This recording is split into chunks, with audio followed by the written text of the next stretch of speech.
Hello friends, once again welcome back to our YouTube channel biology video में। और हम पढ़ रहे थे डाइजेशन एब्जॉर्प्शन के बारे में। ठीक है, तो don't forget to like, comment, share and subscribe our YouTube channel biology video. तो चलिए आज की क्लास हम स्टार्ट करते हैं।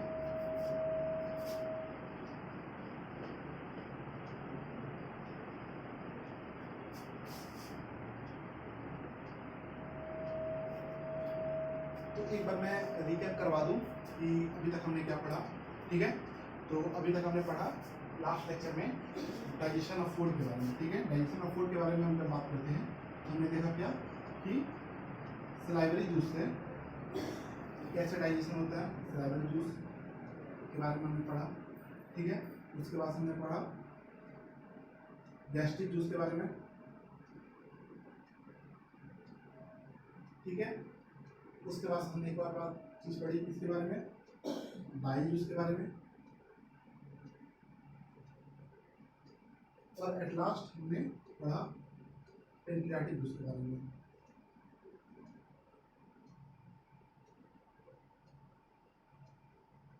ठीक है, इन चारों के बारे में मैंने पढ़ा कि कैसे कैसे कौन कौन डाइजेशन करवाते हैं।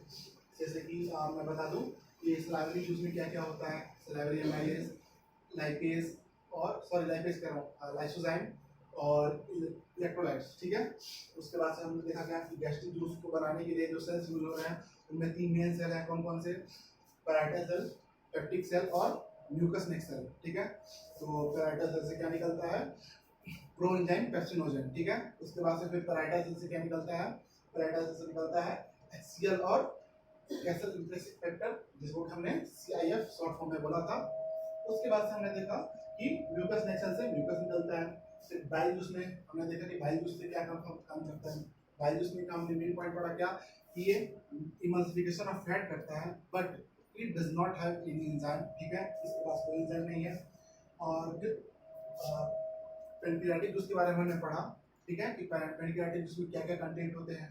तो बाकी सारे जूसेस के बारे में हमने ऊपर से तीनों जो जूसेस हैं उनके बारे में हमने कंप्लीटली पढ़ लिया कि सलाइवरी जूस कैसे काम करता है, गैस्ट्रिक जूस कैसे काम करता है, बाइल जूस कैसे काम करता है। लेकिन पेनक्रियाटिक जूस के जो हमने कंटेंट पढ़े थे जो कि थे ट्रिप्सिनोजन, काइमोट्रिप्सिनोजन, प्रोकार्बोक्सीपेप्टाइडेज, लाइपेज, एमाइलेज और न्यूक्लियेज। ठीक है, तो ये पेनक्रियाटिक जूस के जो कंटेंट है इनको हमने पढ़ा, लेकिन इनके जो फंक्शंस क्या हो रहे हैं, जैसे कि हमने यहाँ पे सलाइवरी जूस में हमने देखा था कि एमाइलेज जो है वो 30% ऑफ कार्बोहाइड्रेट को माइक्रोज में चेंज कर दे रहा है। ठीक है, वैसे हमने इसमें नहीं देखा कि पेनक्रियाटिक जूस में जो कंटेंट है, ठीक है, वो जो 5 और 6 कंटेंट है वो कैसे काम कर रहे हैं, 6 जो कंटेंट है उसके वो काम क्या कर रहे हैं। तो आज हम उसी के बारे में पढ़ेंगे और वो हम देखेंगे किसमें, स्मॉल इंटेस्टाइन में। ठीक है, उसके बाद मैं कुछ आपको रिएक्शंस दिखाऊंगा, जो रिएक्शंस नहीं एक्चुअली वो एक प्रोडक्ट है, उनके बाद एक कैसे प्रोडक्ट बन रहा है उनके बारे में, तो उनमें हम देखेंगे ये काम कैसे करते हैं। ठीक है, तो चलिए आज की क्लास स्टार्ट करते हैं बिना टाइम वेस्ट किए।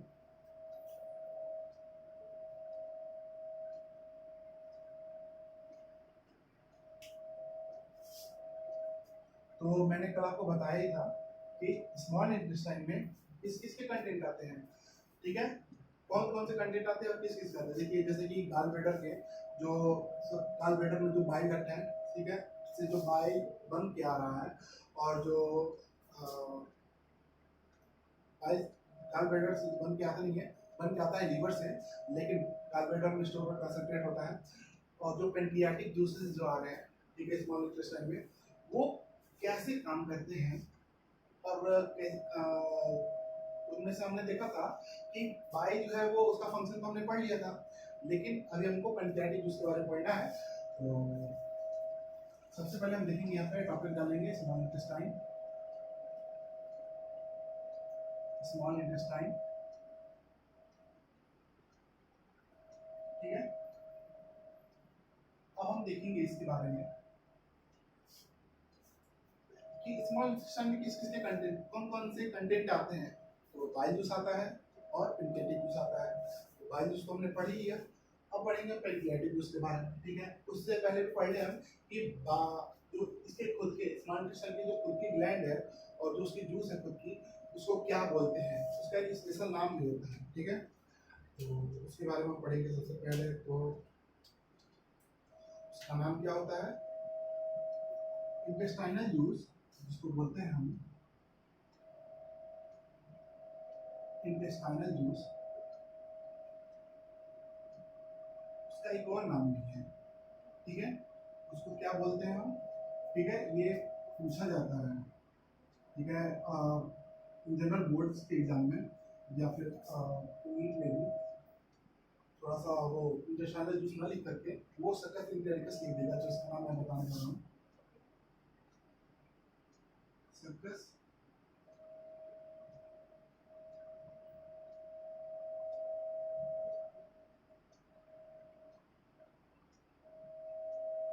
ठीक है। इंटेस्टाइनल जूस का एक और नाम होता है सकस इंटेरिकस। तो जैसे कि इंटेस्टाइनल जूस ना लिख करके, जैसे कि आप लोग जो है या फिर जो जितने भी मतलब कंटेस्टेंट हैं वो इंटेस्टाइनल जूस समझ करके ना उसको लिख पाए, इसको कंफ्यूज करने के लिए वो सकस इंटेरिकस भी लिख देता है, ठीक है, ताकि आइडिया न लग सके।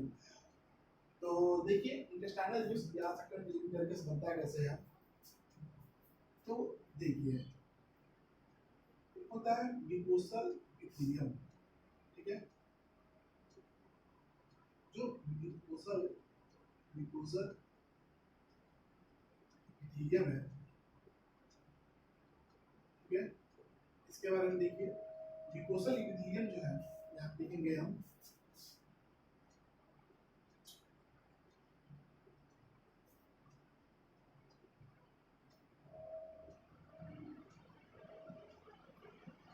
ठीक है। म्यूकोसल एपिथेलियम जो है इसके पास होते हैं ब्रश बॉर्डर सेल्स, ठीक है।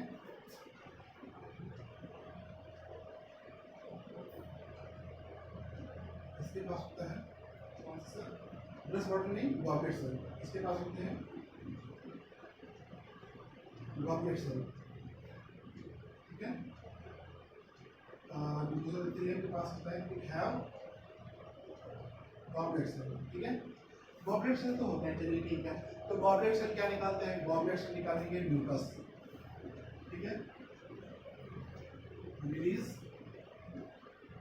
Releases mucus. चलिए गॉबलेट सेल का तो हमने देख लिया, वही म्यूकस निकालता है। म्यूकोसल एपिथेलियम में गॉबलेट सेल होते हैं, गॉबलेट सेल म्यूकस निकालते हैं। अच्छा, और जो एक और जो पार्ट है क्या कि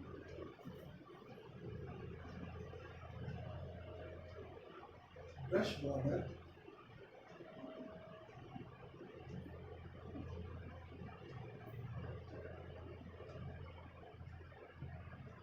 ब्रश बॉर्डर सेल्स, ठीक है।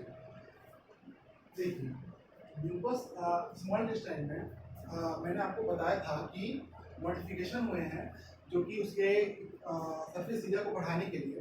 तो क्या हुए थे? विलाई, विलाई के ऊपर भी brush border finger like projection, micro projection होते हैं, उनको हम माइक्रो विलाई कहते हैं। तो जो विलाई होते हैं वो उसको ब्रश बॉर्डर अपीयरेंस देते हैं, ठीक है। इसको स्मॉल इंटेस्टाइन को विलाई, स्मॉल इंटेस्टाइन को विलाई ब्रश बॉर्डर अपीयरेंस देते हैं, ठीक है। मतलब वो देख के लगेगा जैसे कि उनकी जो बाउंड्री है, जो बॉर्डर है, ठीक है, जो सबसे अंदर की साइड है, वो उनका जो स्ट्रक्चर जो है वो बाहर से दिख के लगेगा कि जैसे कि ब्रश है, ठीक है। तो वो थोड़े थोड़े थोड़े थोड़े छोटे छोटे वो प्रोजेक्शंस बाहर निकले रहते हैं। तो वो जो ब्रश बॉर्डर सेल्स हैं, ठीक है, उनसे निकलता है क्या? कुछ सिक्रेशंस होते हैं, ठीक है। ब्रश बॉर्डर सेल्स पे कुछ सिक्रेशंस होते हैं, मैं इसको रख कर देता हूँ, ठीक है। ये सिंपल सी इतनी चीज थी कि म्यूकोसल एपिथेलियम में गॉबलेट सेल होते हैं, गॉबलेट सेल म्यूकस निकालते हैं, ठीक है।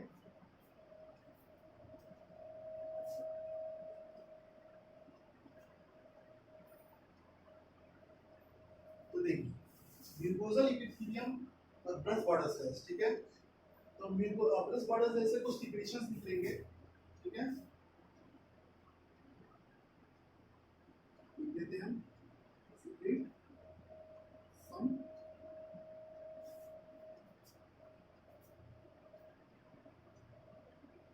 some product, या फिर इसको और अच्छे से लिखते तो कहेंगे हम secrete some chemicals,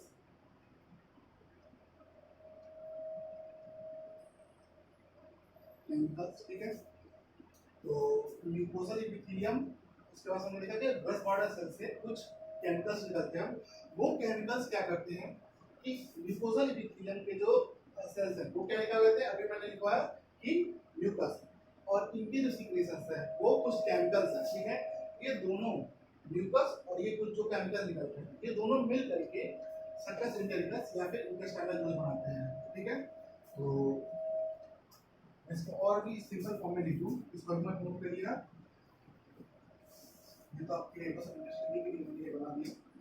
इसको मैं वर्ड्स में बता देता हूँ कि इसका वर्ड्स ये होगा, मैं लिख ही देता हूँ।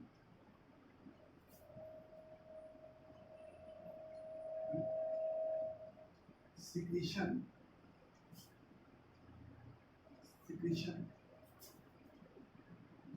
from brush border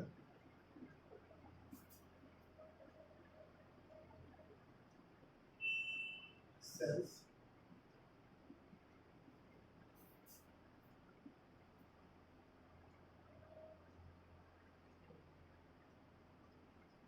with mucus from, mucus कहाँ से आ रहा है, mucus from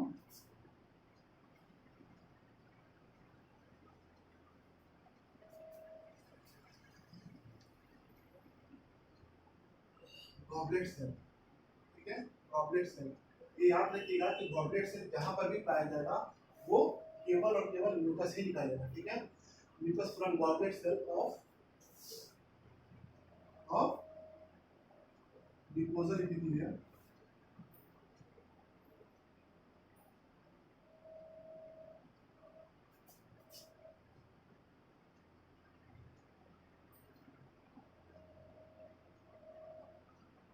mucosal epithelium form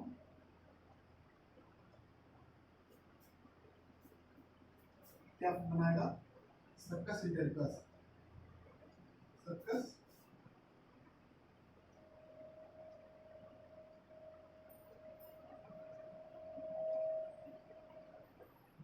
इंटेरिकस, ठीक है, जिसको हम एक और नाम देते हैं क्या, इंटेस्टाइनल जूस, इंटेस्टाइनल जूस, ठीक है। तो फिर मैं एक और बता देता हूँ, जो ब्रश बॉर्डर सेल्स के सिक्रीशन है, ठीक है, ब्रश बॉर्डर सेल्स के जो सिक्रीशन है वो म्यूकस जो कि कहाँ से निकल रहा है, गॉबलेट सेल से, जो कि किसका पार्ट है, म्यूकस, म्यूकोजल एपिथेलियम का, ठीक है। तो यानी कि म्यूकोजल एपिथेलियम का जो गॉबलेट सेल है जो म्यूकस निकाल रहा है, जो कि म्यूकस निकाल रहा है वो म्यूकस ब्रश बॉर्डर सेल्स के सिक्रीशंस के साथ मिल करके सर्कस इंटेरिकस बनाता है, जिसको कि इंटेस्टाइनल जूस भी कहते हैं, ठीक है।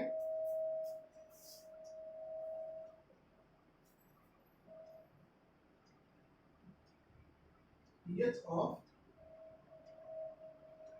सर्कस इंटेरिकस को हम लोग लिख सकते हैं, लिखेंगे कैसे, SE या फिर S.E, ठीक है।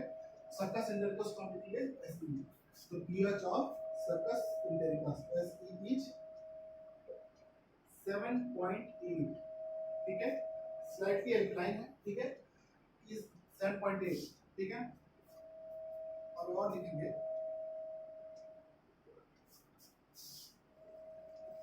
ये कैसा पीएच है, ये अल्कलाइन पीएच है, ठीक है। तो लिखेंगे अल्कलाइन, अल्कलाइन यानी कि बेसिक, ठीक है, अल्कलाइन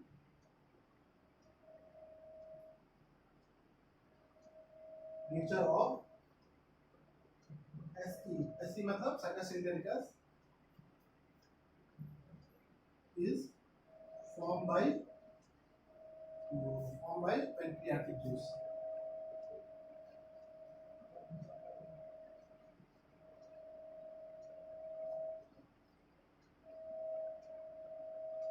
तो देखिए पीएच ऑफ सर्कस इंटेरिकस यानी कि इंटेस्टाइनल जूस जो है वो होता है 7.8, स्लाइटली अल्कलाइन, ठीक है। और अल्कलाइन नेचर ऑफ सर्कस इंटेरिकस जो है, अल्कलाइन नेचर ऑफ सर्कस इंटेरिकस जो है वो किसके द्वारा बनता है, पैंक्रियाटिक जूस के द्वारा। कैसे, पेनक्रियाटिक जूस ड्यूोडेनम में जो रिलीज हो रहा है, जो कि इंटेस्टाइन का पार्ट है, स्मॉल इंटेस्टाइन का, तो स्मॉल इंटेस्टाइन में जब पेनक्रियाटिक जूस रिलीज होता है, ठीक है, और ऊपर से क्या आ रहा है, एसिडिक काइम, ठीक है, एसिडिक काइम ऊपर से, यानी कि स्टमक से एसिडिक काइम आ रहा है, इसमें रिलीज हो रहा है एसिडिक काइम ड्यूोडेनम में, और ड्यूोडेनम में ही क्या रिलीज हो रहा है, करके हो रहा है पेनक्रियाटिक जूस और बाइल जूस, ठीक है।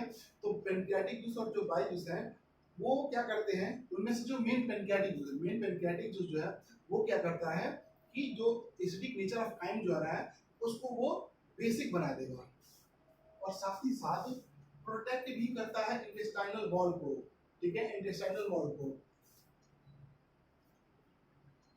I can clear nature of specific English from the beat. Okay.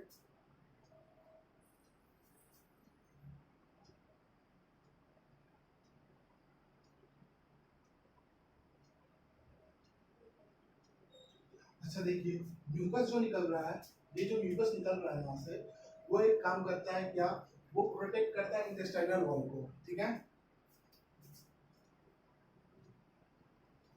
Mucus of सबकस इंटेरियस ऐसे प्रोटेक्ट, इसको प्रोटेक्ट करेगा, प्रोटेक्ट इंटेस्टाइनल वॉल।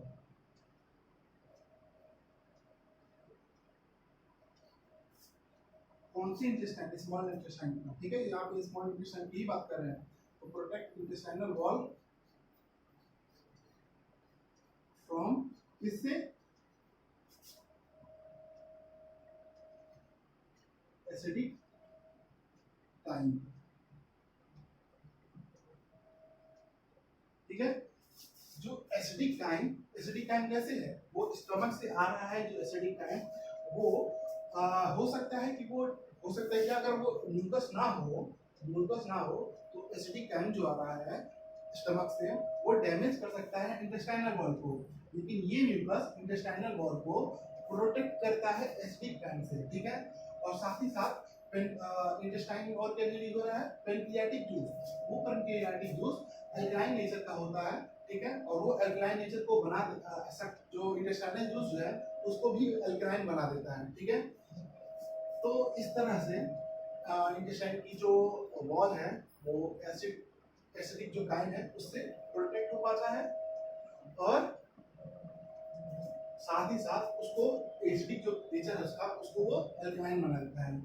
अब देखिए, अब आप सोच सकते हैं कि ऐसा कि क्यों एसिडिक काइम जो है, एसिडिक सॉरी स्टमक में एसिड नेचर क्यों है, उसको ला करके बेस में बदलना क्यों जरूरी है। तो देखिए, वो इसलिए है क्योंकि जो गैस्ट्रिक ग्लैंड है, ठीक है, उनमें जो जूसेस पाए जा रहे हैं, जूस जो गैस्ट्रिक ग्लैंड है उनमें जो कंटेंट पाया जा रहा है, ठीक है, गैस्ट्रिक ग्लैंड से क्या निकलेगा, गैस्ट्रिक जूस। तो गैस्ट्रिक जूस में जो कंटेंट पाया जाएगा, जैसे कि प्रोएंजाइम पेप्सिनोजन, HCl और CIF, ठीक है, कैसेंट्रेसिक फैक्टर और ग्लूकोज। तो देखिए, जो प्रोएंजाइम पेप्सिनोजन है उसको एक्टिवेट होने के लिए, उसको प्रोएंजाइम से एंजाइम बनने के लिए, पेप्सिनोजन को पैक्सिन बनने के लिए उसको चाहिए एसिड नेचर, ठीक है, उसको चाहिए एसिडिक माहौल, ठीक है। एसिड माहौल रहेगा तभी वो प्रोएंजाइम पेप्सिनोजन से वो एंजाइम में बदल पाएगा पैक्सिन, ठीक है। प्रोएंजाइम पेप्सिनोजन जो है वो पैक्सिन में बदल जाता है, वो एक्टिव एंजाइम में बदल जाता है, उसके लिए उसे चाहिए एसिड नेचर, ठीक है। एसिडिक चारों तरफ अगर एसिडिक माहौल हो तभी वो होगा। सेम एज इंटेस्टाइन में जो जूस पाए जाते हैं उनको चाहिए बेसिडिक माहौल, ठीक है, बेसिक माहौल, कि एल्कलाइन नेचर हो चारों तरफ, तभी वो काम कर पाएंगे, तभी वो एक्टिवेट हो पाएंगे।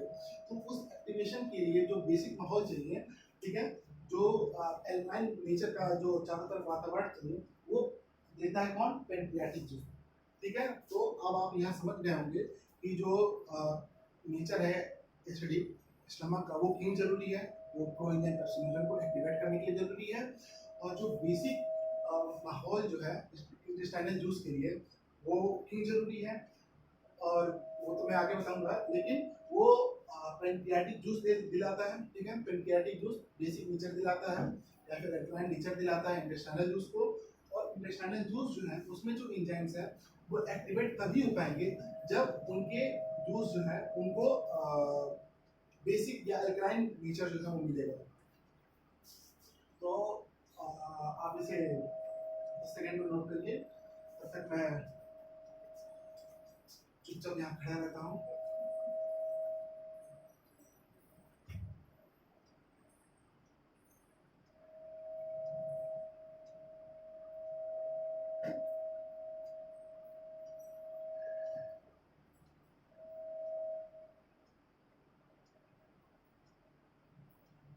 एनसीईआरटी आप रिवाइज करते रहिए। एनसीईआरटी का रिवीजन जो है वो बहुत ही जरूरी है आपके लिए। चलिए, तो मैं इसे अब रब करता हूँ।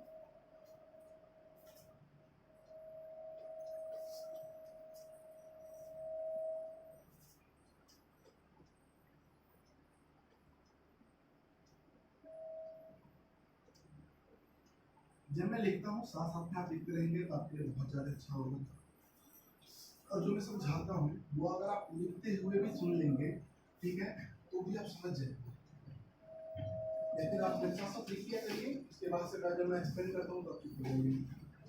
नहीं तो आप 10 सेकंड का मैं टाइम देता ही, जो थोड़ा बहुत छूट गया रहता है तो आप 10 सेकंड में देख करके लीजिए। ये तो वीडियो पॉज करने का यूट्यूब ने ऑप्शन दे रखा है।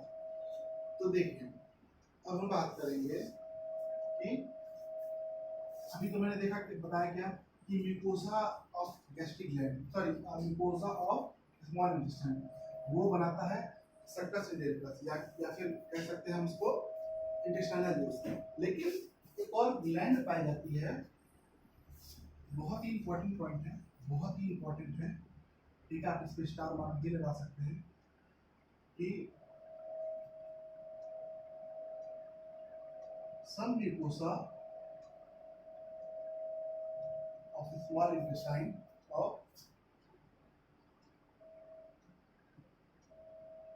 आप ऐसे लिखिए, इन सब mucosa of small intestine,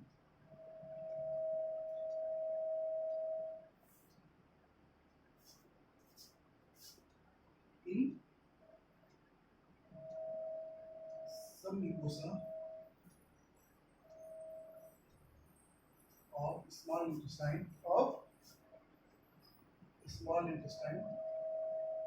small intestine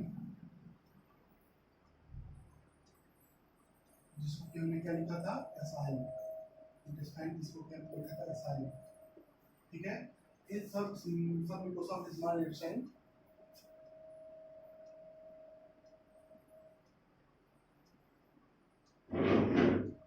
Brunner's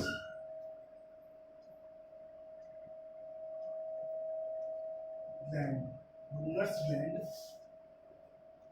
is found, ठीक है। इंटेस्टाइन के, स्मॉल इंटेस्टाइन के सब म्यूकोसा लेयर में ब्रूनर्स ग्लैंड पाया जाता है। ब्रूनर्स ग्लैंड, ये नाम बहुत ही जरूरी है, आप याद रखिए, ठीक है, क्योंकि ये एक नेम्ड ग्लैंड है, ठीक है, तो इसका क्वेश्चन आ सकता है। और एनसीईआरटी में ये पहले जो चौथे पेज नंबर पे, यानी कि लेफ्ट साइड में सबसे नीचे वाली लाइन में लिखा हुआ है, ठीक है, एक ही लाइन में लिखा हुआ ब्रूनर्स ग्लैंड करते हैं, ठीक है। तो ब्रूनर्स ग्लैंड जो है उसका एक काम भी होता है, वो क्या करता है कि जो एसिडिक नेचर है इसका काइन का, उसको वो बेसिक बनाने में वो भी हेल्प करता है। जैसे कि पैनक्रियाटिक जूस हेल्प करता है बेसिक नेचर बनाने में, ठीक है, अल्कलाइन नेचर बनाने में काइन का, उसी तरह ब्रूनर्स ग्लैंड भी करता है। ब्रूनर्स लिखेंगे, Brunner's gland also help in informing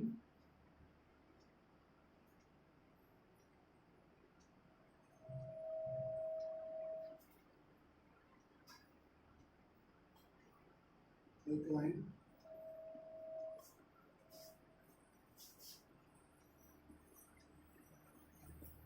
medium or small intestine, ठीक है। ये बस ब्रूनर्स ग्लैंड सब म्यूकोसा में पाया जाता है, और वो एल्कलाइन नेचर स्मॉल इंटेस्टाइन का बनाने में हेल्प करता है। बस इतना ही जानिए और कुछ नहीं, बस इतना ही जानिए आप। उसके बाद से देखिए कि जो स्टमक से काइम आ रहा है उसमें सब कुछ लगभग सब कुछ पार्शियली हाइड्रोलाइज्ड है, ठीक है। पार्शियली वो हाइड्रोलाइज्ड हुआ है, हाइड्रोलाइज मतलब कि पानी के साथ मिक्स हुआ, पार्शियली मिक्स हुआ है, ठीक है। उसका रिएक्शन पार्शियली वाटर के साथ हुआ है, या फिर आप बोल सकते हैं कि उसमें पार्शियली OH बॉन्ड जुड़ा हुआ है उसके केमिकल्स में, तो उसको कंप्लीटली हाइड्रोलाइज करना पड़ता है। तो देखिए तब यहाँ से इम्पोर्टेंस रिएक्शन कह सकते हैं आप, उसका दौर शुरू होता है। तो प्रोटीन किसमें चेंज होता है, या फिर कुछ प्रोटीन कंप्लीटली नहीं चेंज होंगे, ठीक है।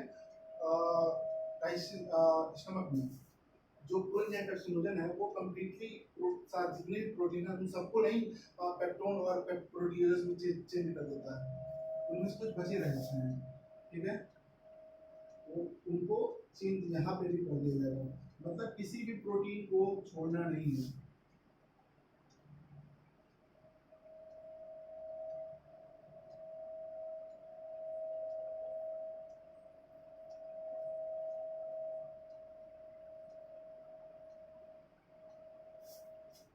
तो प्रोटीन, प्रोटीज और पेप्टोन जो भी आए हुए हैं कहाँ से आएंगे, ये कैसे हैं, पहले ये देखिए ये है कैसे, कैसे हैं ये पार्शियली हाइड्रोलाइज्ड,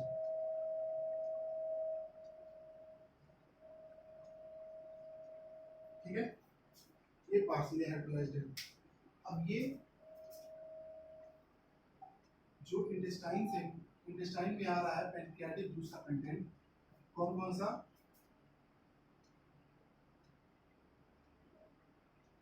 ट्रिप्सिन,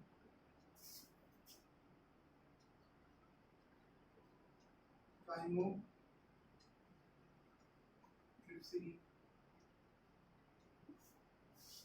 और प्रोकार्बोक्सी,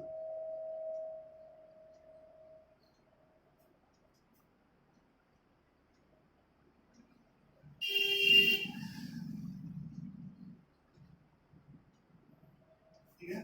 ट्रिप्सिन, काइमो ट्रिप्सिन और जो प्रोकार्बोक्सी पेप्टाइडेज, ठीक है। ये प्रोकार्बोक्सी पेप्टाइडेज जो है ये तीनों किसके कंटेंट हैं, ये तीनों कंटेंट है पैंक्रियाटिक जूस के, ठीक है। ये तीनों कंटेंट क्या करते हैं, प्रोटीन को चेंज कर देते हैं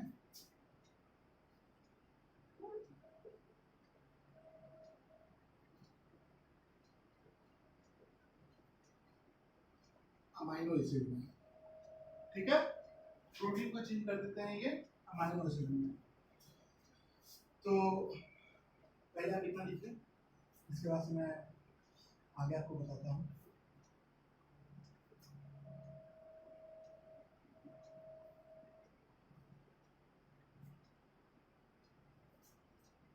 दस मिनट टाइम देता हूँ आपको मैं।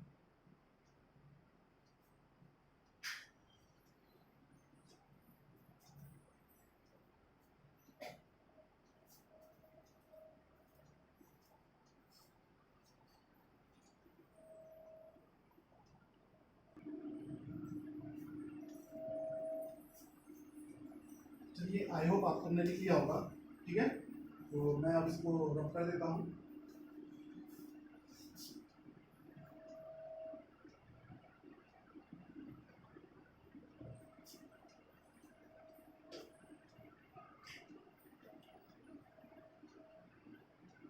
एक सेकंड,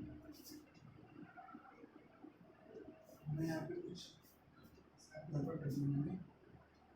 ये प्रोकार्बोक्सी नहीं होगा, जैसा कि मैंने बताया इससे प्रो एंजाइम ट्रिप्सिनोजन था, ठीक है, या फिर प्रो एंजाइम जो है पेप्सिनोजन था, वो प्रो एंजाइम बनने के पहले की कंडीशन थी, ठीक है। उसी तरह amino acid sorry pancreatic juice में जो प्रो कार्बोक्सी पेप्टाइडेज है वो प्रो है, मतलब एंजाइम बनने से, एंजाइम में फुल्ली एक्टिव एंजाइम बनने में से पहले जो कंडीशन है उसकी वो कंडीशन है, ठीक है, वो प्रो कहलाएगा। तो अभी तो ये पूरी तरह एक्टिव हो गया है, ठीक है। ट्रिप्सिन जो है वो काइमोट्रिप्सिन को भी एक्टिवेट कर दे, क्राइमोट्रिप्सिनोजन को क्राइमोट्रिप्सिन में बदल दिया है, तो प्रो कार्बोक्सी डाइपेप्टाइडेज को कार्बोक्सी पेप्टाइडेज में बदल देगा, ठीक है, और बनाएगा क्या, डाइपेप्टाइडेज।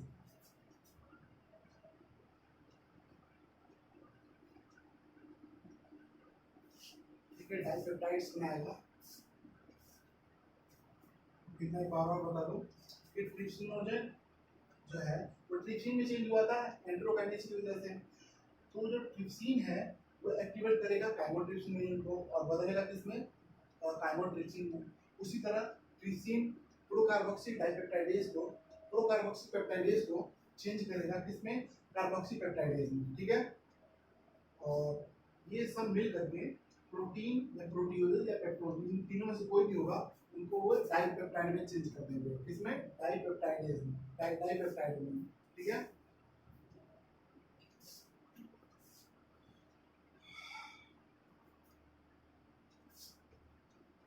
आई होप आपने ये भी किया होगा, ऐसे कर देता हूँ।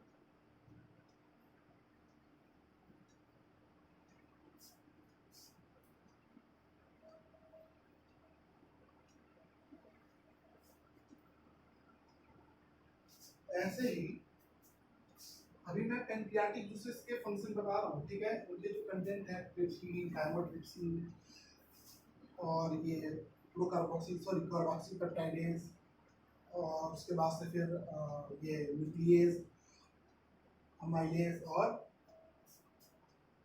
लाइपेज, इन सबके फंक्शन में बता रहा हूँ, ठीक है। अभी तक मैंने किसका बताया, स्टार्टिंग की जो 3 है, टोटल 6 कंटेंट है, उनमें से 3 के कंटेंट के मैंने फंक्शन बता दिए, कौन कौन से, ट्रिप्सिन, काइमोट्रिप्सिन और कार्बोक्सी पेप्टाइडेज, ठीक है। इन तीनों का फंक्शन प्रोटीन पे ही होता है, ठीक है, ये प्रोटीन पे ही एक्ट करेंगे और बनाएंगे क्या, डाइपेप्टाइड, ढेर सारे डाइपेप्टाइड बनाएंगे। उसके बाद से हम देखेंगे किसी किसी का भी आप देख लें, मान लीजिए आप देखना चाहते हैं लिपिड का, ठीक है, तो जो फैट है, ठीक है, वो क्या है, पॉलीसेकेराइड, सॉरी पॉली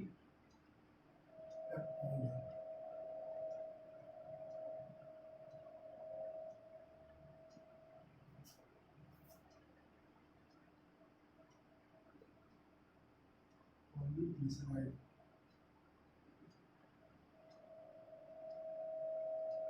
फैट जो है वो पॉलीग्लिसराइड के फॉर्म में है, ग्लिसराइड के ढेर सारे चेन बने होंगे तो एक फैट बना होगा, ठीक है। अब इसके ऊपर काम करेगा एक ही एंजाइम, कौन सा, लाइपेज। आप सभी जानते हैं लिपिड फैट से है रिलेटेड है, तो लाइपेज जो है वो भी फैट से रिलेटेड होगा, लाइपेज, ठीक है। लाइपेज इस पे काम करेगा तो वो इसको चेंज करेगा किसमें, इसको स्लाइड को थोड़ी सी स्ट्रेट कर देता हूँ,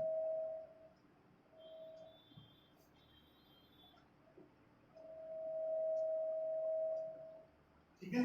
लाइपेज जो है वो किस पे काम करेगा, फैट पे, तो फैट को किस में चेंज करेगा, पॉलीग्लिसराइड है तो ट्राई ग्लिसराइड, ट्राई को किस में चेंज करेगा, डाइग्लिसराइड में, डाई को चेंज करेगा किसमें, मोनोग्लिसराइड में,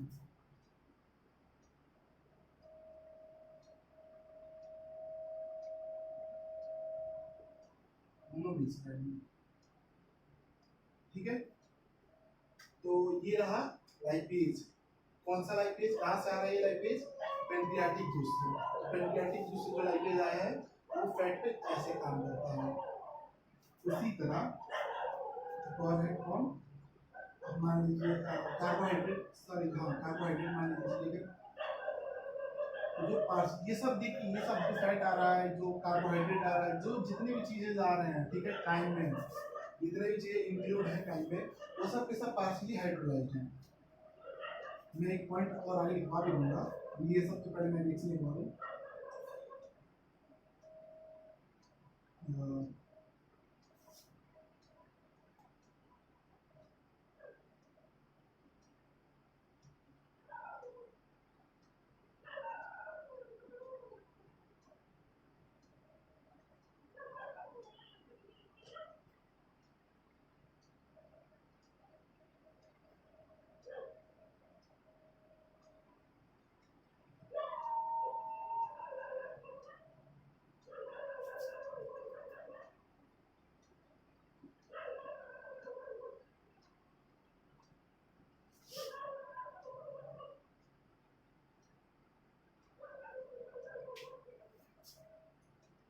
देखिए जो पॉलीसेकेराइड है, ठीक है, जिसको हम स्टार्च फ्रूट बोल सकते हैं, ये कैसा है?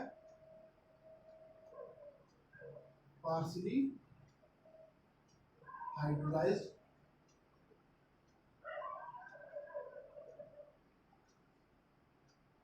कार्बोहाइड्रेट है। मैंने आपको बताया था कि सलाइवा में जो सलाइवरी अमाइलेज है वो 60% सॉरी 30% ऑफ सलाइवरी कार्बोहाइड्रेट को वो चेंज कर देता है माल्टोज में, ठीक है।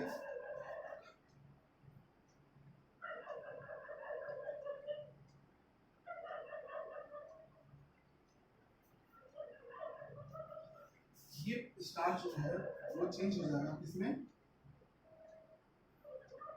इस पे काम करेगा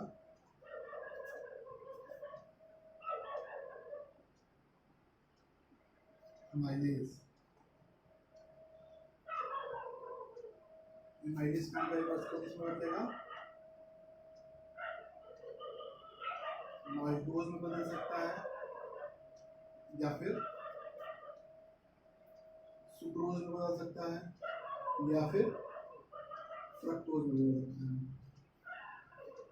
ठीक है। ये सब के सब अलग अलग फॉर्म ऑफ शुगर हैं, ठीक है, सिंपल फॉर्म ऑफ शुगर है। स्टार्च को अगर तोड़ेंगे तो या तो वो माल्टोज या तो सुक्रोज या फिर फ्रक्टोज, इनमें किसी ना किसी एक में चेंज होगा, ठीक है। तो एमाइलेज जो है वो पॉलीसेकेराइड जो है पार्शियली, जो कि पार्शियली हाइड्रोलाइज्ड कार्बोहाइड्रेट है स्टार्च, वो एमाइलेज के द्वारा माल्टोज, सुक्रोज या फ्रक्टोज में चेंज हो जाता है, ठीक है। बस इतना ही। उसके बाद से अब हम देखेंगे कि लिपिड का देख लिया, प्रोटीन का देख लिया, और हम देखेंगे कि न्यूक्लिक एसिड। तो ये तो बहुत सिंपल सी चीज़ थी, ये दो अलग अलग पॉइंट है, हाँ, तो आप सोच ही सकते हैं दो अलग अलग पॉइंट है, दोनों का वही नोट करिएगा। मैं कुछ सेकंड का टाइम दे देता हूँ आपको, 2-4 सेकंड, तब तक मैं थोड़ा सा बैठ जाता हूँ।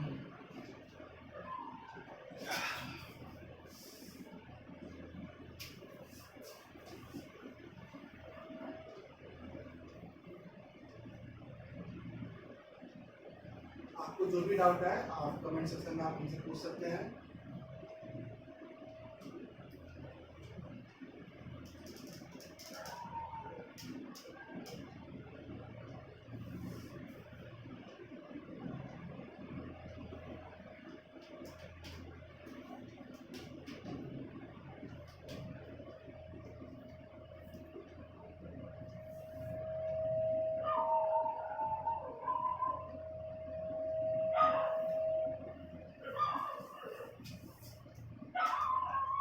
तो चलिए इसको कर देता हूँ।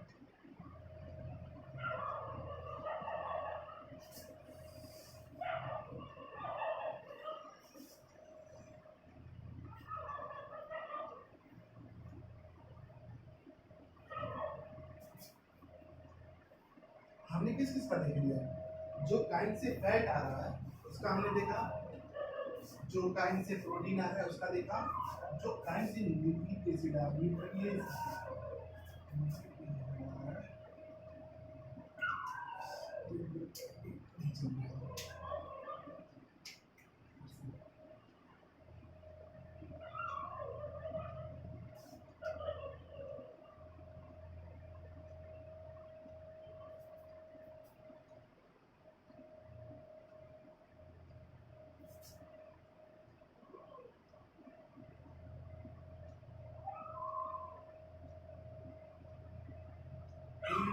जा रहा है उसको, इस पर काम करेगा कौन, न्यूक्लियस। किसका है न्यूक्लियस, पैंक्रियाटिक उसका, ठीक है। न्यूक्लिक एसिड के ऊपर न्यूक्लियस काम करेगा, ये पैंक्रियाटिक उसका है। किसमें बदलेगा इसको, इसको बदलेगा ये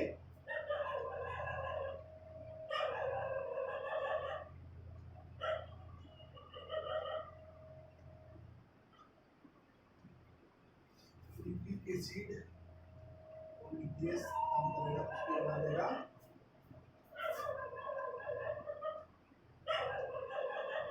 न्यूक्लियोटाइड, न्यूक्लियोटाइड में, और न्यूक्लियोटाइड को बदल देगा ये न्यूक्लियोसाइड हो गया, ठीक है। तो ये रहा न्यूक्लिक एसिड का फंक्शन।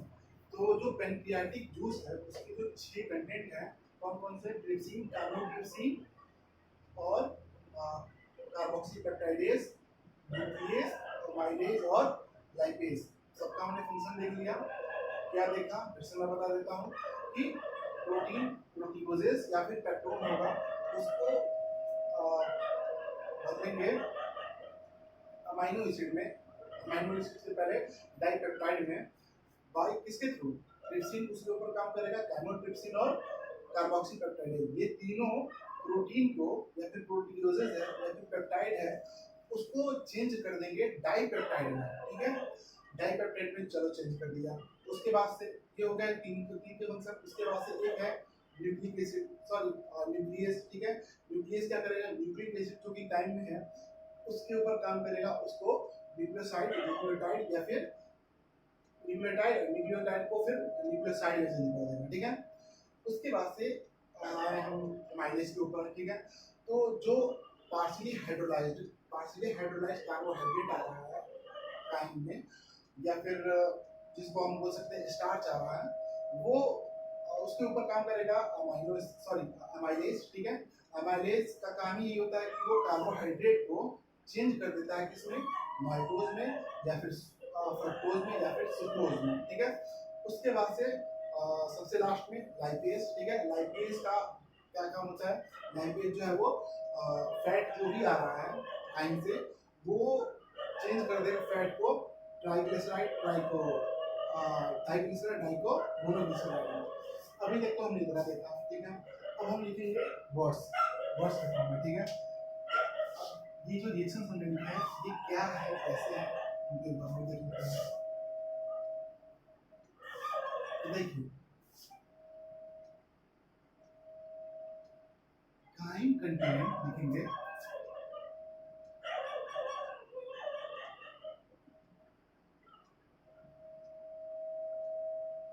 partially hydrolyzed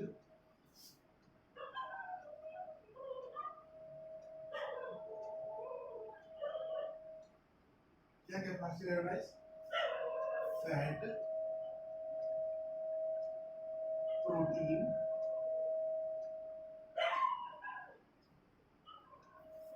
carbohydrate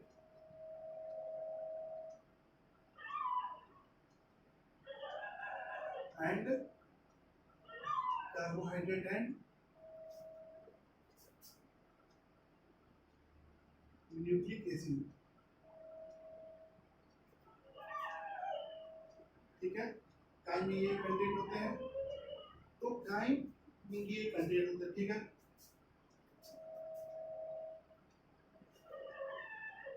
ये पहली बार पैंक्रियाटिक जूस के कांटेक्ट में आ रहे हैं, ठीक है। तो all partially hydrolyzed content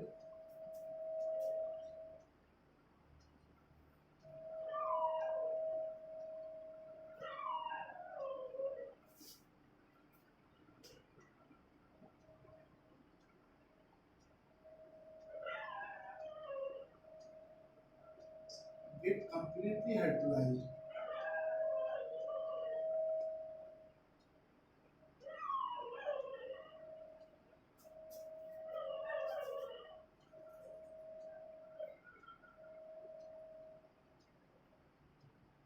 by किसमें, by किसके थ्रू, पैंक्रियाटिक जूस के थ्रू।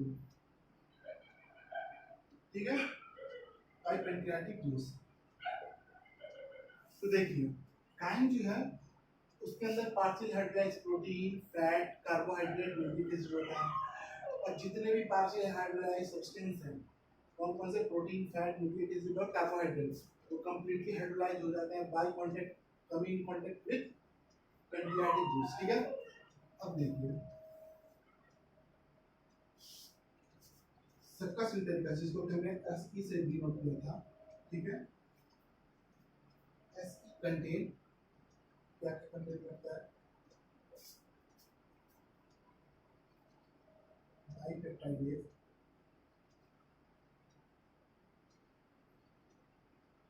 ठीक है,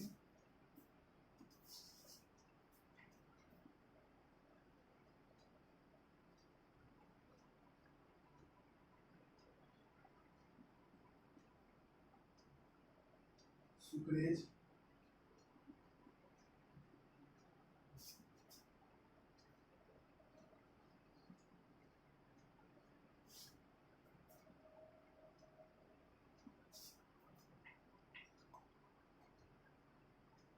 फ्रुक्टेज, माल्टेज,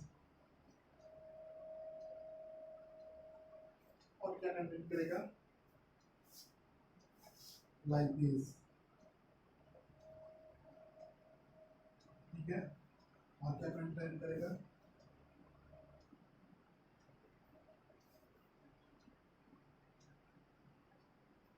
न्यूक्लियस, न्यूक्लियस। ठीक है, सर्कस इंटरकस में डाइपेप्टाइडेज, न्यूक्लियस, फ्रक्टेज, माल्टेज, सुक्रेज और लाइपेज होते हैं। ठीक है, उसके बाद से देखिए कि ये जो है जितने भी पार्शियल हाइड्रोलाइज्ड जो भी सब्सटेंसेस हैं जो कि काइन से आ रहे हैं उनके ऊपर सबसे पहले पेनक्रियाटिक जूस के कंटेंट काम कर रहे हैं। ठीक है, उन्होंने काम कर दिया।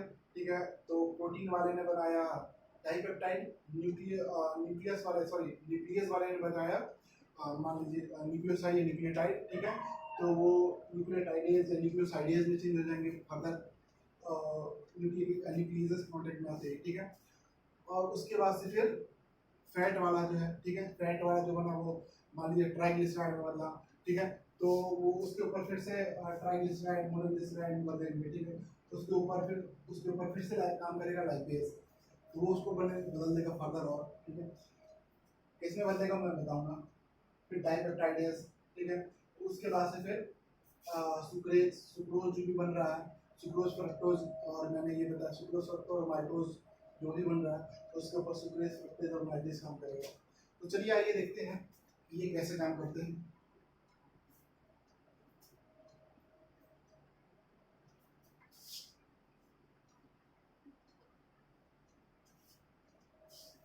क्लासेस लंबी होती जा रही है हमारी, उसको छोटा से छोटा करने के लिए मुझे आपको ये टाइम जो मैं दे रहा हूँ लिखने का उनमें से कुछ काम करना पड़ेगा क्योंकि एक्सप्लेनेशन में कोई कमी नहीं की जा सकती। तो देखिए क्या क्या बना था, प्रोटीन से डाइपेप्टाइड बना था, डाइपेप्टाइड्स बने थे। ठीक है, उसके बाद से फैट से क्या बना था, पॉलीग्लिसराइड, पॉलीग्लिसराइड से फिर ट्राई, ट्राई से फिर डाई, डाई से फिर मोनोग्लिसराइड। ठीक है, तो जो मोनोग्लिसराइड बना है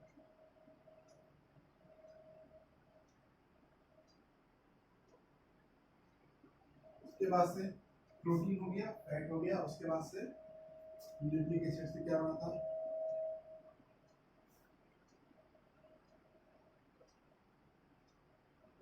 न्यूक्लिक एसिड से क्या बना था, न्यूक्लियस ने काम किया था उसके ऊपर, और फिर क्या बना था,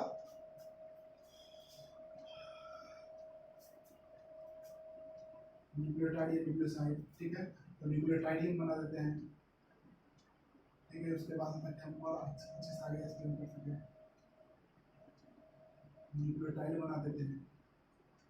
ठीक है, न्यूक्लियोटाइड्स और क्या।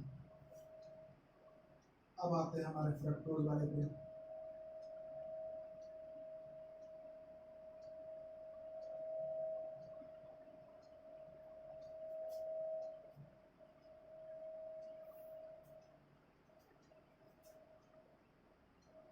फिर sucrose,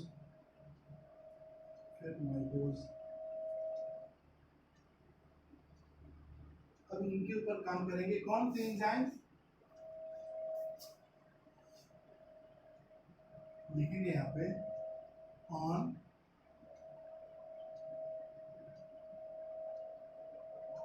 after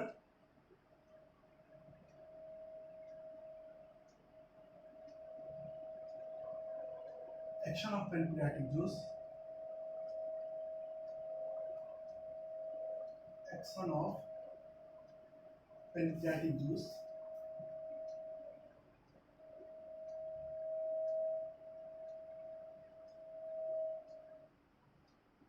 after action of pancreatic juice कौन काम करता है,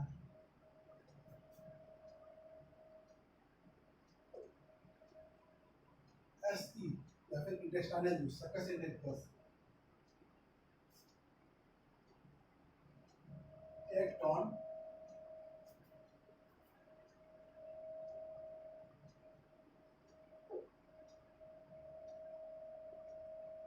products of, act on products form, जो प्रोडक्ट्स बने हैं, कौन कौन से प्रोडक्ट बने हैं मैंने लिख दिया है नीचे, ठीक है। Dipeptide, monoglyceride, nucleotide, fructose, glucose और माल्टोज, ठीक है। डाइपेप्टाइड पे कौन काम करेगा,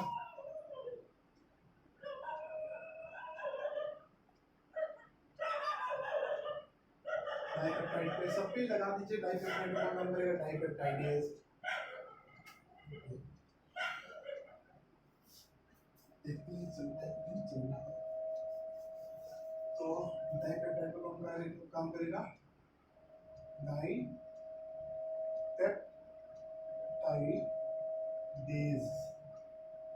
मोनोग्लिसराइड पे कौन काम करेगा, लाइपेज, तो बदल देगा किसमें,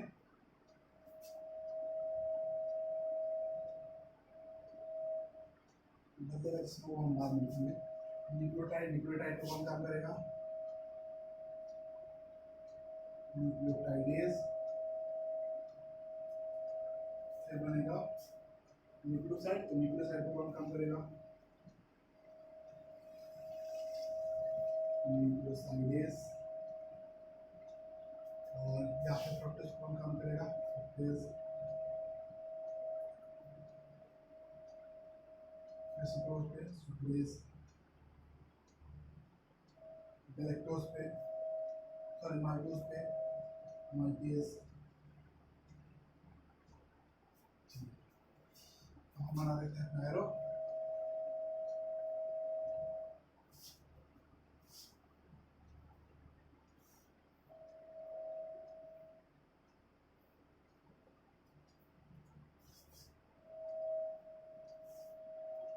माल्टेज बनाता है क्या, थोड़ा सा कलरफुल बना देते हैं अपने सॉल्यूशन को, कलरफुल बनेगा तो कंफ्यूजन बनेगा, तो ये बदलेगा अमाइनो एसिड में,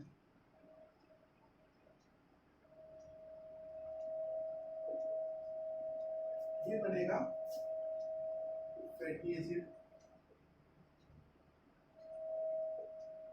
प्लस ग्लिसरॉल, ठीक है। ये बनेगा न्यूक्लियोसाइड, ये बनेगा glucose plus,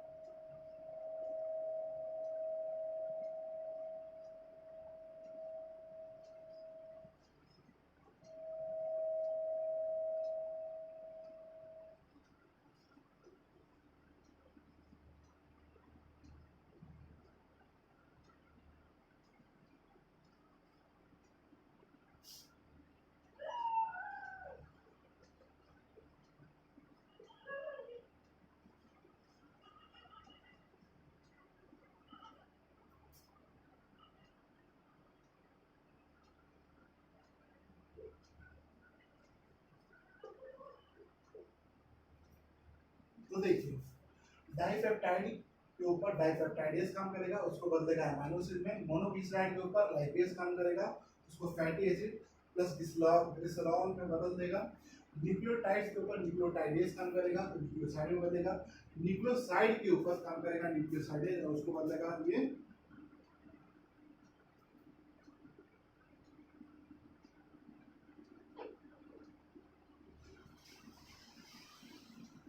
sugar plus basis में, ठीक है। आप क्लास 12 के चैप्टर नंबर 5 में, नहीं 5 नहीं 6 में, ठीक है, चैप्टर नंबर 6 में पढ़ेंगे मॉलिक्यूलर बेसिस ऑफ इनहेरिटेंस में कि न्यूक्लियोसाइड जो है वो कैसे शुगर प्लस ग्लूकोज से बना जाता है, ठीक है, उसमें आप पढ़ेंगे। तो हाँ, फैटी एसिड सॉरी फ्रक्टोज के ऊपर फ्रक्टेज काम करेगा, फ्रक्टेज काम करेगा तो ग्लूकोज प्लस माइटोज में बदल देगा। सुक्रोज के ऊपर सुक्रेज काम करेगा, ग्लूकोज प्लस गैलेक्टोज में बदल देगा। ग्लूकोज प्लस गैलेक्टोज, ग्लूकोज और गैलेक्टोज दोनों अलग अलग है, कंफ्यूज ना हो। माल्टोज के ऊपर माल्टेज काम करेगा और वो बनाएगा 2 ग्लूकोज। माल्टोज के ऊपर माल्टेज काम करेगा तो 2 ग्लूकोज बनाएगा, जबकि सुक्रेज के ऊपर सुक्रेज काम करेगा तो 1 ग्लूकोज और 1 गैलेक्टोज बनाएगा। फ्रक्टोज के ऊपर जब फ्रक्टेज काम करेगा तो ग्लूकोज प्लस माल्टोज बनाएगा, ठीक है। तो ये रहा आज का कि हमने क्या पढ़ा, स्मॉल इंटेस्टाइन के जो एंजाइम्स है, जो कंटेंट है, वो कैसे कैसे काम करते हैं। जो टाइम आया है, टाइम के बाद जो टाइम पैनक्रियाटिक जिसके ऊपर के साथ रिएक्ट किया है, उसके बाद से जो प्रोडक्ट बना है, उन प्रोडक्ट्स के ऊपर स्मॉल इंटेस्टाइन के जो जूस है वो कैसे काम करते हैं, ठीक है, वो हमने पढ़ा। ये उसको बताता है। तो एक बार और आप फ्लो फॉर्म में देख लें कि कैसे क्या चल रहा है। तो देखिए, स्टमक पे बना काइम, काइम आया ड्यूडेनम में, ठीक है। अब यहाँ छोड़िए इस बात को। अब आइए बाइल और पैनक्रियाटिक जूस, वो दोनों भी आए ड्यूडेनम में, ठीक है।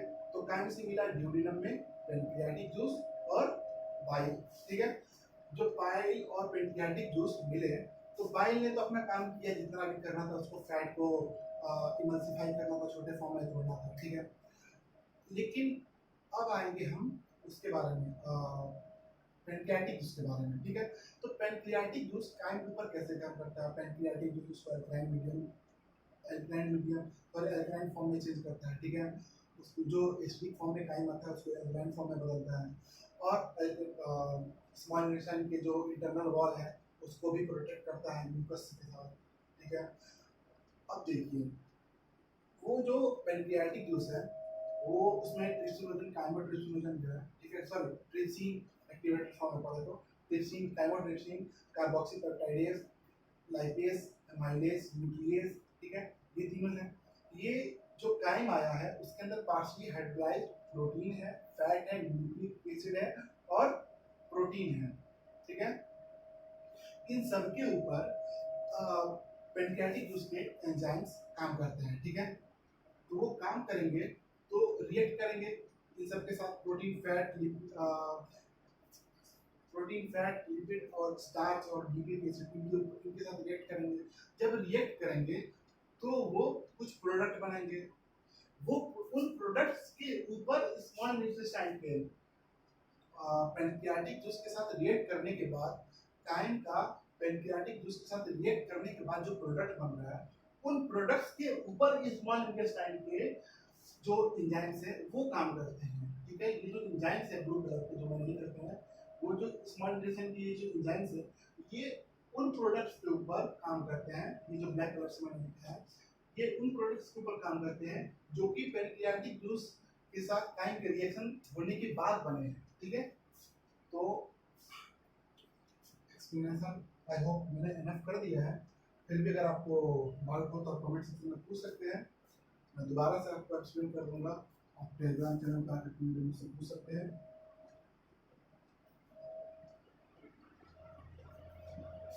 चलिए आज के लेक्चर के आखिरी दौर पे चलते हैं।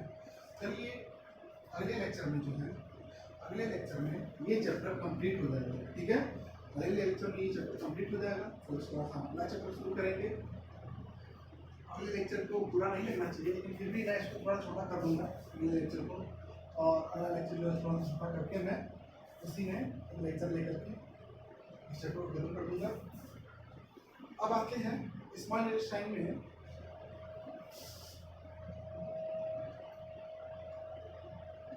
और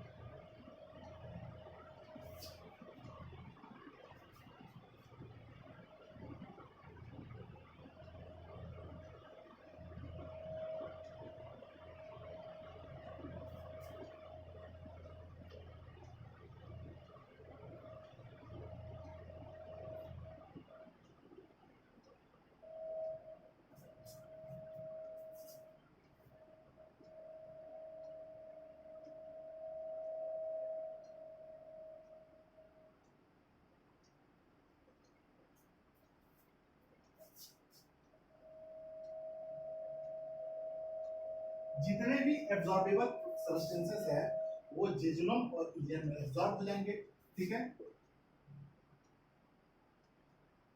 ऑल अनएब्जॉर्ब्ड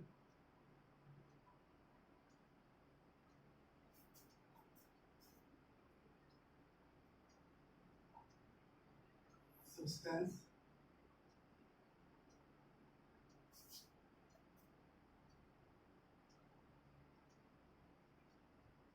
flows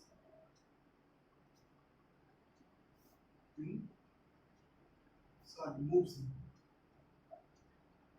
in इसमें सिक्कम है,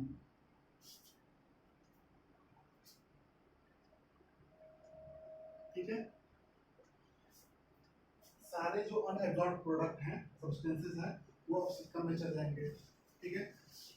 तो सिक्कम और इलियम, ठीक है। इलियम किसका पार्ट है? स्मॉल इंटेस्टाइन का। सिक्कम किसका पार्ट है? लार्ज इंटेस्टाइन का। इलियम स्मॉल इंटेस्टाइन का आखिरी पार्ट है, सिक्कम इस लार्ज इंटेस्टाइन का पहला पार्ट है। इन दोनों के बीच में एक वाल्व होती है, वाल्व, ठीक है। वाल्व उनको कहते हैं जिनकी वन साइड ओपनिंग होती है, दूसरी साइड उसकी ओपनिंग नहीं हो सकती है, ठीक है। वाल्व उनको कहते हैं, ठीक है। तो वाल्व जो है वो एक तरह से फ्लैट लॉक स्ट्रक्चर होते हैं। मैं छोटा सा दिया तो नहीं एनसीईआरटी में, फिर भी मैं डायग्राम बना के दिखा देता हूँ। वाल्व जो होते हैं कुछ ऐसे होते हैं,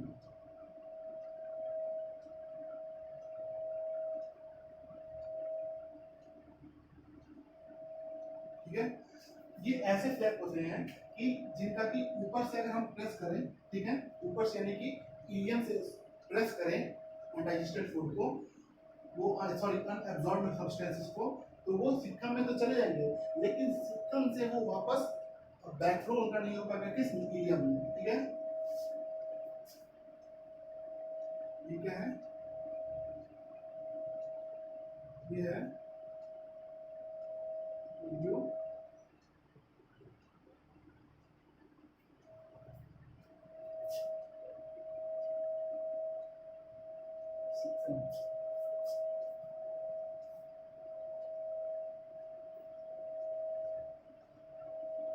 ये जो ईयरसिकल वाल्व है, ठीक है, आईसीवी, इसको क्या बोल सकते हैं?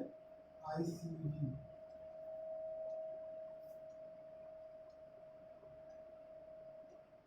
आईसीवी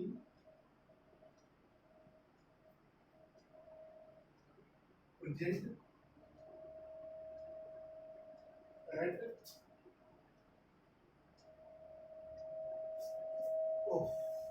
एक मिस्टेक हो गई, आपको तो यहाँ दिखाई नहीं दे रहा होगा,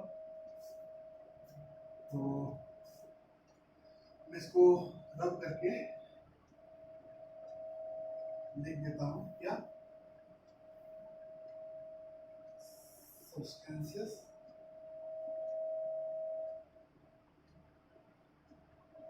moves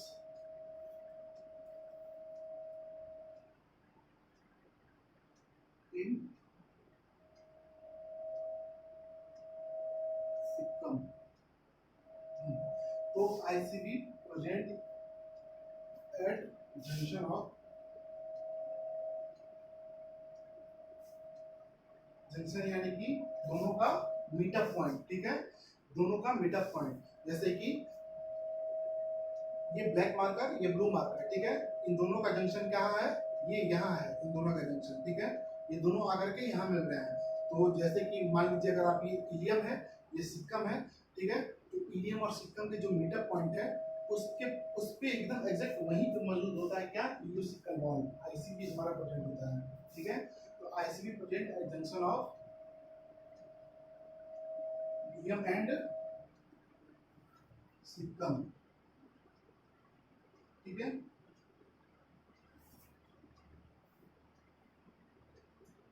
लार्ज इंटेस्टाइन का कुछ खास बड़ा फंक्शन है नहीं, तो हम लिख देंगे, आप इसको पहले लिख लीजिए, ठीक है। मैं 10 सेकंड फिर से टाइम दे रहा हूँ, इसे आज मैं लिख पाऊंगा, लिखते रहिए।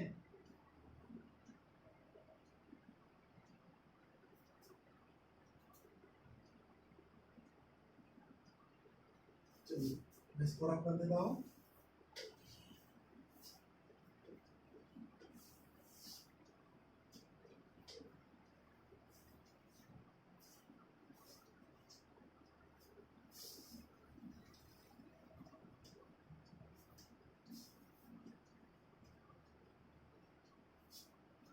देखिए अब हम पढ़ेंगे लार्ज इंटेस्टाइन का फंक्शन, ठीक है। कौन से इंटेस्टाइन, लार्ज इंटेस्टाइन के बारे में देखिए, इसका फंक्शन क्या है,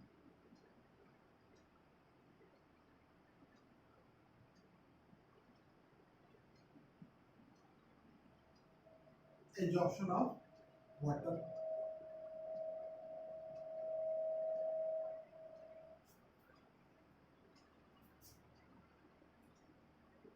ड्रग्स, जो कि हमने दवाई जो भी हमने खाई, ठीक है, ड्रग्स एंड मिनरल्स, ठीक है।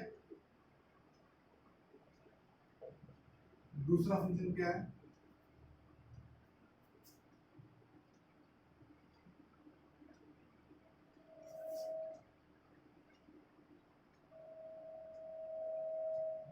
सीक्रेट म्यूकस, ठीक है।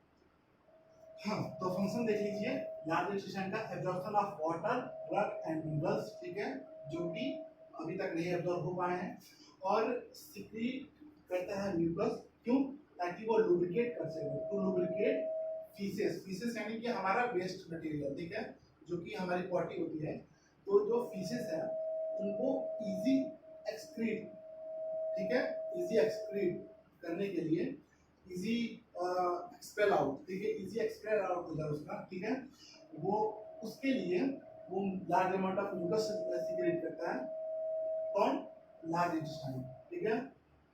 और देखिए अब ये लार्ज इंटेस्टाइन से हटका टॉपिक है, तो मैं इसको थोड़ा लिख देता हूँ ब्लैक पेन से, ताकि आप थोड़ा समझ सके इसको, क्या है ये, कि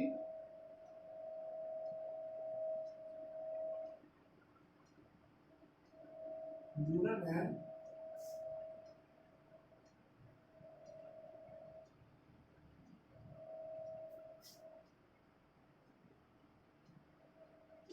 secretion and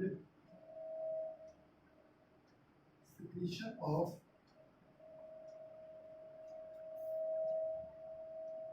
secretion and absorption, secretion and absorption alimentary canal, अब इसको लिखते रहिए, मैं इसको एक्सप्लेन कर दूंगा, देखिए।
हाँ, तो देखिए, जो सिक्रीशन और एब्जॉर्प्शन हो रहा है एलिमेंट्री कैनाल में, ठीक है, secretion and absorption of alimentary canal, ठीक है, of alimentary canal, secretion and absorption of alimentary canal, ठीक है, secretion and absorption of alimentary canal इस कंट्रोल में, ठीक है, जो सिक्रीशन और एब्जॉर्प्शन हो रहा है ऑफ नहीं, इन alimentary canal, in alimentary canal, secretion and absorption in alimentary canal जो हो रहा है वो कंट्रोल होता है किसके द्वारा, कंट्रोल किया जाता है और रेगुलेट किया जाता है किसके द्वारा, सीएनएस और हार्मोन के द्वारा। बस इसमें इतना ही है, सीएनएस और हार्मोन जो है वो, सीएनएस यानी कि सेंट्रल नर्वस सिस्टम, ठीक है, सीएनएस मतलब सेंट्रल नर्वस सिस्टम, ये आप आगे कुछ चैप्टर में पढ़ेंगे, कौन से चैप्टर, 21 नंबर का चैप्टर जो है अपना, उसमें पढ़ेंगे सीएनएस क्या होता है, ठीक है। तो सीएनएस का मतलब है सेंट्रल नर्वस सिस्टम। तो सिक्रीशन और एब्जॉर्प्शन जो एलिमेंट्री कैनाल में होता है वो कंट्रोल और रेगुलेट किया जाता है हार्मोन और सीएनएस के द्वारा, ठीक है, हार्मोन और सीएनएस के द्वारा। तो आज का जो लास्ट टॉपिक था उसको मैं दोबारा फिर से पढ़ा दूं कि लार्ज इंटेस्टाइन का कोई खास फंक्शन नहीं होता है, लार्ज इंटेस्टाइन का बस यही फंक्शन है कि इंपॉर्टेंट ड्रग्स और मिनरल्स को एब्जॉर्ब करे जो कि अभी तक एब्जॉर्ब नहीं हो पाए हैं, और वो large amount of mucus secrete करता है जिससे कि हमारा जो बॉडी है वो इजी एक्सक्रीट हो जाए, इजी एक्सक्रीट आउट हो जाए, ठीक है, हमारे बॉडी से, ठीक है। उसके बाद से एक और लास्ट पॉइंट ये है कि सिक्रीशन और एब्जॉर्प्शन जो एलिमेंट्री कैनाल में होते हैं वो हमारे सीएनएस और हार्मोन के द्वारा कंट्रोल और रेगुलेट किए जाते हैं, ठीक है, कंट्रोल और रेगुलेट किए जाते हैं। तो देखिए, मैं पूरी कोशिश करूंगा कि अगले लेक्चर में ये चैप्टर खत्म हो जाए। आज उम्मीद से कम पढ़ा पाए क्योंकि आज एक्सप्लेनेशन वाला पॉइंट था वो काफ़ी ज़्यादा था, सारे रिएक्शंस कैसे हो रहे हैं, कौन से प्रोडक्ट बन रहे हैं, वो कैसे पेनक्रियाटिक जूस काम कर रहे हैं, और जो उनका पेनक्रियाटिक जूस जब कायम कर दे रहा है कायम के ऊपर, उसके बाद से उस प्रोडक्ट के ऊपर पेनक्रियाटिक जूस और कायम के रिएक्शन के बाद से जो प्रोडक्ट बन रहा है उसके ऊपर इंटेस्टाइनल जूस या सक्कस इंटेरिकस कैसे काम कर रहा है वो मैंने बताया, ठीक है। उस लेक्चर को लिखने में टाइम लग गया, उसको एक्सप्लेन करने में टाइम लग गया। तो मैं पूरी कोशिश करूंगा कि अगले लेक्चर में हमारा ये चैप्टर जो है वो पूरी तरह से खत्म हो जाए, क्योंकि कुछ खास रह नहीं गया है, वो ग्रॉस कैलोरीफिक वैल्यू वगैरह बतानी है, ठीक है, और उसके बाद से फिर डिजीज वगैरह थोड़ी बहुत बतानी है, फिर चैप्टर खत्म। तो मैक्सिमम ज़्यादा डिजीज में क्या है, डायरेक्ट नाम याद रखना है, उसके बाद क्लोज में क्या सिम्टम आ रहा है बस वही। अगर क्योर दिया हुआ है एनसीईआरटी तो क्योर भी याद रख लीजिएगा, तो वो भी बता दूंगा, ठीक है। तो आपसे यही उम्मीद है कि आप एनसीईआरटी पढ़ते रहेंगे, कुछ भी नहीं छोड़ेंगे, एनसीईआरटी की एक भी लाइन नहीं छोड़ेंगे, ठीक है।